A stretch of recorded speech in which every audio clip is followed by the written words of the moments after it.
ആധുനിക ലോകത്തിലെ അസന്തുലിതാവസ്ഥ മനുഷ്യൻ്റെ ഹൃദയത്തിനുള്ളിലെ ആഴത്തിലുള്ള അസന്തുലിതാവസ്ഥയിൽ നിന്നാണ്. മനുഷ്യനിൽ പല മൂലകങ്ങളും പരസ്പരം മല്ലടിക്കുന്നു.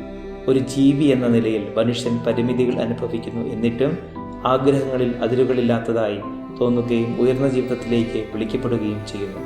നിരവധി ആകർഷണങ്ങളാൽ വലിച്ചെടുക്കപ്പെട്ട അദ്ദേഹം എണ്ണം തിരഞ്ഞെടുക്കാനും ഉപേക്ഷിക്കാനും നിരന്തരം നിർബന്ധിതനാകുന്നു. ദുർബലനും പാപിയുമായ ഒരു വ്യക്തി എന്ന നിലയിൽ താൻ ആഗ്രഹിക്കാത്തത് അവൻ പലപ്പോഴും ചെയ്യുകയും ചെയ്യുന്നതിൽ പരാജയപ്പെടുകയും ചെയ്യും. ഇത് ആന്തരിക വിഭജനങ്ങളിലേക്ക് നയിക്കുന്നു. അതിൽ നിന്ന് സമൂഹത്തിൽ നിരവധി വലിയ അഭിപ്രായ വ്യത്യാസങ്ങളുണ്ടാകുന്നു. പ്രായോഗിക ഭൗതികവാദത്താൽ അന്ധരായ പലരും ഈ നാടകീയ സാഹചര്യം കാണുന്നില്ല. അസന്തുഷ്ടിയാൽ ഭാരമുള്ള മറ്റുള്ളവർക്ക് അത് ചിന്തിക്കാൻ കഴിയില്ല. മനുഷ്യൻ്റെ പരിശ്രമം മാത്രം സമ്പൂർണ്ണ വിമോചനം കൊണ്ടുവരികയും എല്ലാ ആഗ്രഹങ്ങളും തൃപ്തിപ്പെടുത്തുകയും ചെയ്യുമെന്ന് ചിലർ വിശ്വസിക്കുന്നു. എന്നിരുന്നാലും മനുഷ്യൻ്റെ പരമമായ വിധി കൈവരിക്കാൻ ക്രിസ്തു പ്രകാശവും ശക്തിയും നൽകുന്നുവെന്ന് സഭ ഉറച്ചു വിശ്വസിക്കുന്നു.